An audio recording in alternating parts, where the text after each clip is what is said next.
Hey, it's Robert James here. For those that want to know, yes, I am finally getting ready to make my return to radio with my new network, and I will have a lot of news, including who's going to be coming back with me to really start this one here, and definitely going to be talking to the crew about that one. I want to talk a little bit about the Miami Dolphins. Yeah, they lost. I'm not going to fight anything where that goes or any of that. They lost miserably on Thanksgiving.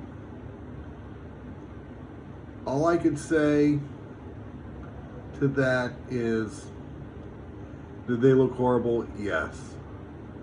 Should they have looked that horrible? No. They shouldn't have. But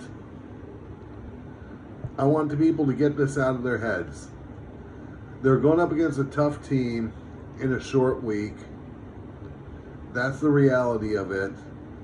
And this is a team that is not the same team that they were last year. Yes, around this time last year, they were falling apart too between their injuries and whatnot. Who was healthy, who wasn't. And I'm getting sick and tired of all this crap about fire Mike McDaniel. Mike McDaniel's being soft. Don't know what that was. You know, as far as I'm concerned, I don't think Mike McDaniel is at fault for where this team is. We should be looking at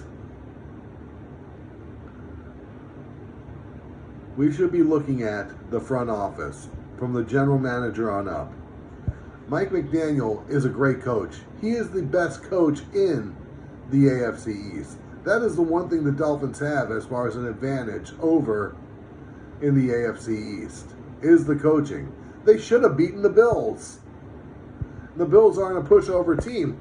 Bills got the most talent. The Bills, hell, their talent is 3 times as good as the teams in the AFC East, including the Dolphins. The Dolphins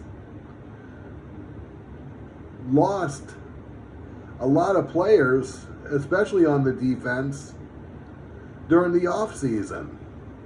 The Dolphins blew it in the draft. They did not trade down. They hadn't offered to trade down. I heard what the offer was. It would have guaranteed them the same one who they got in the first. And they could have gotten themselves a Jackson Powers Johnson, or I forget the other one's name that ultimately went to the Steelers, as far as the offensive guards go, which would have helped the offensive line, which is in desperate need of help.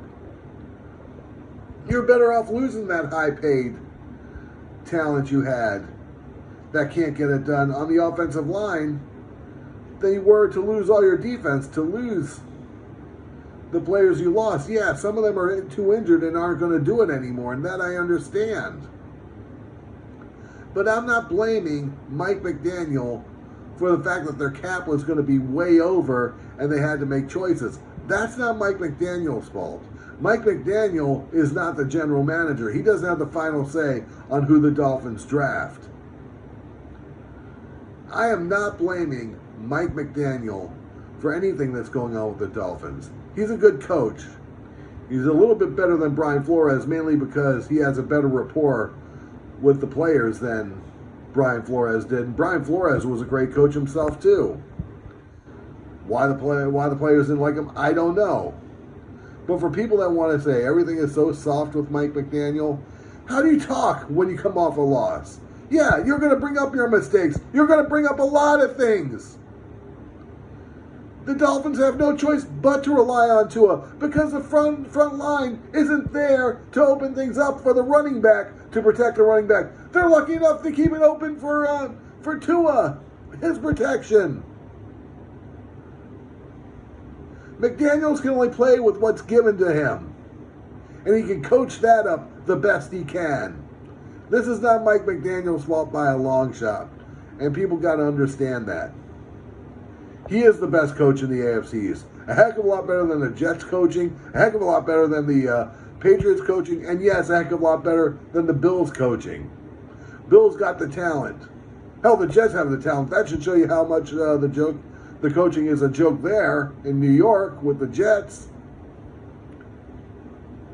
That's the big picture. That's what needs to be looked at. Stop with all this crap. Let's fire Mike McDaniel. Shut up.